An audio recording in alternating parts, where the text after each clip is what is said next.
you take a look at the needles, you can actually tell what type of tree this is. So let's count the needles. 5, right? This is called white pine, W-H-I-T-E. 5 letters, 5 needles, white. There's something really powerful about nature. Bringing a student in front of a body of water, a field of grass, is completely different than putting them in front of a screen. You get a new personality out of the student, allowing them to be vulnerable, to take chances, which allows us to really enrich their education in a novel way. The STREAM Science program is our core science program in grades 4, 5, and 6 here at Gill St. Bernard School. And it's an opportunity for students to use the outdoors as a learning environment where true integration can happen across various subject matters on our beautiful 208-acre campus. STREAMS is wonderful for integrating all the different subjects. For example, in the 6th grade STREAMS program, we're tracking bird migration across campus using the Cornell Lab of Ornithology's Bird app, using math to measure, we're using art to illustrate the different birds we see, and the students are also practicing their language arts skills by writing about the different birds that we observe on campus. The birds that really benefit and need grasslands for their nesting, for their survival, all of this, they eat that. If we mow this, we've now eliminated their food source, their protection, and a place for them to nest, for them to lay their eggs. It's really the apex of childhood, if you will. They're sponges and they're ready to be active on campus, to take what they have learned in the building and to use it outside with boundless energy.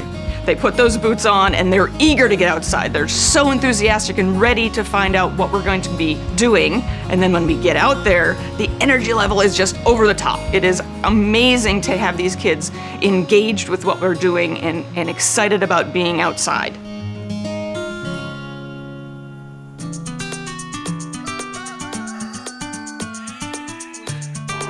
We're going to be taking a height on the donkey today. So donkeys are equines, and all equines are measured in hands. A hand is how many inches? 4.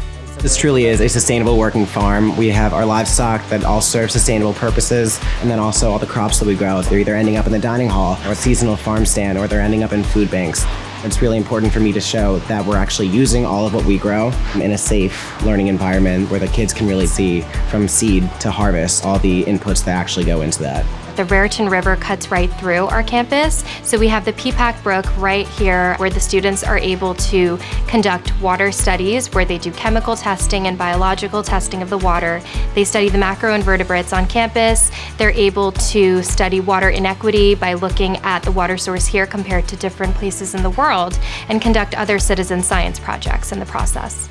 Agriculture is essentially where education started. You learn on the farm, you learn how to measure things, you learn how to take records of things. You need to look at the soil and the chemistry in the soil. It's a really good thing in education to bring kids out here to see those components that sometimes get lost. So if we have kids love our local environment, they'll care more about what's going on in the global environment. The biggest outcome from the STREAMS program is that children leave this program with a love of science, a love of the outdoors, and move forward with an understanding that the choices they make as a citizen scientist really impact our world and our environment. And so we hope that they move forward with an understanding and a love of science to make a difference.